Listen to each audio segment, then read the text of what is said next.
நம்ம மல்லியோட காலில் விழுந்து இந்த தீபிகா போலீஸ் மன்னிப்பு கேட்கக்கூடிய நாட்கள் சீக்கிரமாகவே வந்துடுச்சு அப்படின்னே சொல்லலாம். உண்மையிலேயே தீபிகா போலீஸ் இந்த ஒரு விஷயத்த எதிர்பார்க்கவே இல்லை.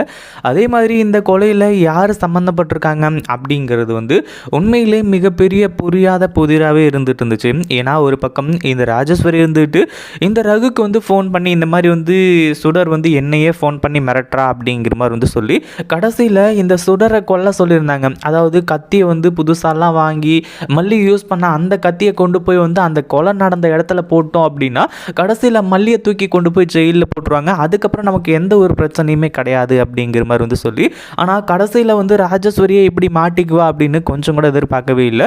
அதே மாதிரி இந்த கதிரேசனும் இருந்துட்டு என்னையே இவ பொண்ணு மாதிரி நடித்து ஏமாத்திட்டாலே அப்படிங்கிற மாதிரி சொல்லி சுடரோட கதையை முடிக்கணும்னு நினச்சாங்க. ஏன்னா ஏற்கனவே ஒரு 50 லட்சத்தை சுருட்டிட்டு போயிட்டாங்க. அடுத்ததான் என் பேத்தியை கொண்டு போய் வச்சுக்கிட்டு இன்னும் 50 லட்சம் இவ கேட்குறாளே, ஏற்கனவே என்ன முட்டாளாக்கிட்டா அப்படிங்கிற மாதிரி சொல்லி இந்த கதிரேசன் ஒரு பக்கம் இந்த சுடரை கொலை பண்ணுறதுக்காக இருந்தாங்க. அப்படி இருக்கும்போது இப்போ யார் இந்த கொலையை பண்ணது அப்படிங்கிறது யாருக்குமே தெரியாத ஒரு புதிராகவே இருந்துகிட்ருக்கு. உண்மையிலே இந்த ஒரு விஷயத்தெல்லாம் கொஞ்சம் கூட யாருமே எதிர்பார்க்கவே இல்லை அப்படின்னு தான் சொல்லணும். அடுத்த விஷயமா என்ன ஆச்சு அப்படின்னு பார்த்தீங்கன்னா ஒரு பக்கம் இப்போது நம்ம மல்லி தான் மேலே எந்த ஒரு தப்பும் இல்லை அப்படிங்கிறத நிரூபிக்கிறாங்க. இப்போதைக்கு இந்த தீபிகா போலீஸ் முழுசாக நம்ம மல்லியை மன்னிக்கல அப்படின்னாலுமே கூட கடைசியில் இந்த தீபிகா போலீஸ் தான் நம்ம மல்லியோட காலில் விழுந்து கதறி எழுது, இந்த மாதிரி நான் மிகப்பெரிய தப்பு பண்ணிட்டேன் மல்லி, நீ ஆரம்பத்துலேருந்து சொல்லிக்கிட்டே இருந்த, நான் எந்த ஒரு விஷயத்தையுமே கேட்கல அப்படிங்கிற மாதிரி சொல்லி இப்படி மன்னிப்பு கேட்பாங்க அப்படின்னு கொஞ்சம் கூட எதிர்பார்க்கவே இல்லை. அதே மாதிரி ராஜேஸ்வரி, ரகு, அடுத்ததாக கதிரேசன் இவங்க எல்லாருமே அரெஸ்ட் ஆவாங்க அப்படிங்கிறதையும் உண்மையிலேயே இங்கே யாருமே எதிர்பார்க்கவே இல்லை அப்படின்னு தான் சொல்லணும். ராஜேஸ்வரி எல்லாம் நம்ம அவ்வளோதான் தப்பிச்சிட்டோம், இனிமேல் நமக்கு எந்த ஒரு பிரச்சனையும் கிடையாது, இடைஞ்சலும் கிடையாது.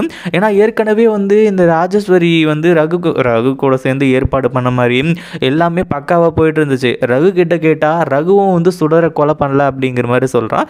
ஆனாலுமே இந்த பிரச்சனை இவங்கள சுற்றிக்கிட்டு தான் இருக்குது. ஏன்னா இவங்களும் கொலை பண்ணணும் அப்படிங்கிற மாதிரி நினச்சாங்க இல்லையா, அதனால் இவங்களால தப்பிக்கவே முடியாது. அதே மாதிரி இப்போ அடுத்தது என்ன பண்ணுறது ஏது பண்ணுறது அப்படின்னு சொல்லிட்டு தெரியாமல் இங்கே இந்த ராஜேஸ்வரி முடிக்கக்கூட ஒரு நிலமை வந்துடுச்சு. அதே மாதிரி நம்ம மல்லி, அடுத்ததாக விஜய், இன்னும் தீபன் இவங்க எல்லாருமே உண்மையிலேயே என்ன நடந்துச்சு அப்படிங்கிறத புரிய வைக்கிறாங்க. அதே மாதிரி நம்ம மல்லியும் விஜயும் ஒரு சபதம் எடுத்தாங்க. என்ன அப்படின்னு பார்த்தீங்கன்னா ஒரு பக்கம் தீபிகா மேடத்துக்கிட்ட எல்லா உண்மையுமே சொல்லி உண்மையிலேயே என் மேலே தப்பு இல்லை அப்படிங்கிற ஒரு விஷயத்த நான் அவங்களுக்கு தெரியப்படுத்த தான் போகிறேன், அதில் எந்த ஒரு சந்தேகமும் கிடையாது அப்படிங்கிற மாதிரி சொன்னாங்க. அதே மாதிரி நம்ம மல்லியும் விஜய் சரி ஓகே மல்லி மேல கோவமா இருக்கா அப்படின்னா அதுக்கான ரீசன் தெரிஞ்சிருச்சு. உங்களுக்கும் அதே மாதிரி தீபிகாவுக்கும் எதுக்காக டிவோர்ஸ் ஆச்சு, அதாவது எதுக்காக டிவோர்ஸ் பண்ணீங்க அப்படிங்கிற மாதிரி கேட்கும்போது அப்பதான் நம்ம தீபன் இருந்துட்டு இந்த மாதிரி எங்களுக்குள்ள இப்படி மிஸ் அண்டர்ஸ்டாண்டிங் ஆயிடுச்சு, அது அந்த ஒரு டைம்ல இருந்து என்ன அவர் நம்பவே இல்லை, அந்த ஒரு காரணத்தினால தான் இப்படி ஆயிடுச்சு அப்படிங்கிற மாதிரி சொல்லி, ஏன்னா நம்ம தீபிகாவுக்கு ரொம்ப பிடிச்சது ஒன்று அவங்க தம்பியை இந்த மாதிரி மல்லி கொண்டுட்டாங்க அப்படிங்கிற மாதிரி சொல்லி தான் அவ்வளோ பெரிய பிரச்சனை, மல்லி மேலே கோவம் இது எல்லாமே. அடுத்ததாக தன்னோட பொண்ணை சரியாக பார்த்துக்கல அப்படிங்கிறதுக்காக அதாவது பொண்ணு மேலேயும் பாசம் அதிகமாக இருக்கு இல்லையா, அவங்கள சரியாக பார்த்துக்கல அப்படிங்கிற மாதிரி சொல்லி அடுத்ததாக தீப்பனியும் கழட்டி விட்டுருக்காங்க. இதுதான் நடந்திருக்கு. நம்ம மல்லி எல்லாத்தையுமே புரிய வைக்கிறேன், அதுவும் இல்லாமல் உங்களையும் அவங்கள ஏற்றுக்க வைக்கிறேன் அப்படிங்கிற மாதிரி சொல்லி அந்த ஒரு விஷயத்தை தீபன் சொல்லியிருந்தாங்க. உண்மையிலேயே அப்படி நடந்தது அப்படின்னா கண்டிப்பாக தீபன் ரொம்ப சந்தோஷப்படுவாங்க. ஏன்னா இத்தனை நாள் நம்ம தீபிகா நம்ம மல்லி எப்படி சொல்கிறத நம்பாமல் இருக்காங்களோ அதே மாதிரி தான் இவ்வளோ நாள் நம்ம தீபன் சொல்கிறதையும் எதையுமே நம்பாமல் இருந்திருக்காங்க. ஆனால் மல்லி எல்லாத்தையுமே இப்போ புரிய வச்சிட்டாங்க. அதே மாதிரி இந்த கொலைக்கான குற்றவாளி யார் அப்படிங்கிறது எல்லாத்தையுமே சல்லடை போட்டு சலித்து எல்லாத்தையுமே ஆதாரத்தோடு கொண்டு தீபிகா முன்னாடி நிறுத்த ஆரம்பிச்சிட்டாங்க.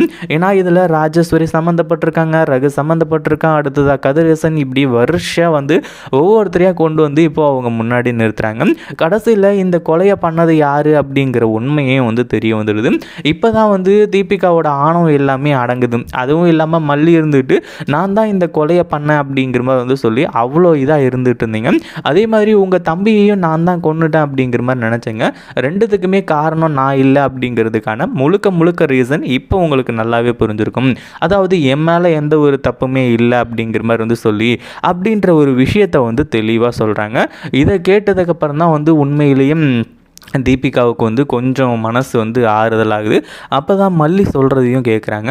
அடுத்தடுத்த விஷயமா வந்து இப்போது நம்ம தீபிகா இருந்துட்டு இந்த மாதிரி நான் மன்னிச்சிரு மல்லி, நான் உன் மேலே இவ்வளோ கோவமாக இருந்திருக்கக்கூடாது, கண்டிப்பாக எவ்வளோ கோவமாக இருந்தேன் அப்படிங்கிற ஒரு விஷயம் எனக்கே நல்லாவே தெரியும், அதே மாதிரி நான் இவ்வளோ கோவமாக இருந்திருக்கக்கூடாது அப்படிங்கிற மாதிரி வந்து சொல்லி அவ்வளோ வந்து மன்னிப்பையும் வந்து கேட்க ஆரம்பிச்சுறாங்க. அடுத்தடுத்த விஷயம் எல்லாமே வந்து சூப்பராக வந்து நடக்குது. அதுவும் இல்லாமல் இப்போது இந்த தீபிகா போலீஸ் வந்துட்டு கடைசியில் மல்லியோட காலிலேயே விழுந்து இப்படி வந்து வணங்குவாங்க அப்படின்னு எதிர்பார்க்கவே இல்லை.